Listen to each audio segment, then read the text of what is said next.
عذرا رمضان. لقد كان رمضان شهر عبادة واجتهاد، هكذا كان حالهم قبل وبعد رمضان.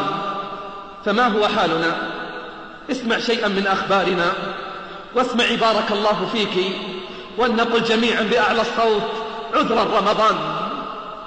في بحث واستفتاء وأسئلة طرحت على فئات من المجتمع، رجالا ونساء، موظفين وطلابا، عن حالهم وعن أوقاتهم في رمضان، فجاءت الاعترافات التي تؤكد لنا قوله صلى الله عليه وسلم: بدأ غريبا وسيعود غريبا، وحتى تعرف أننا لم نخطئ حين اخترنا هذا العنوان. فقائل: أقضي الليل أمام شاشات التلفاز، أتابع القنوات الفضائية حتى طلوع الفجر مع بعض زملائي، عذرا رمضان. وقائل: تحت أضواء الملاعب ضمن سلسلة مباريات مقامة في ليالي رمضان، أقول عذرا رمضان.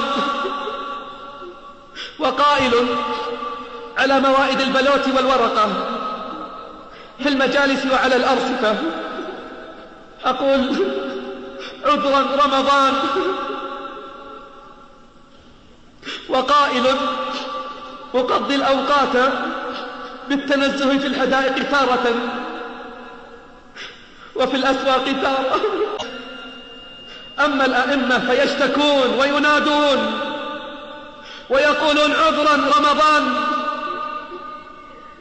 ففي لقاءات مع بعض الأئمة تحدث بعضهم مستبشرين بزيادة المصلين في رمضان وإقبال الناس على الطاعة، وعبر آخرون عن حزنهم لحال المتخاذلين حتى في رمضان.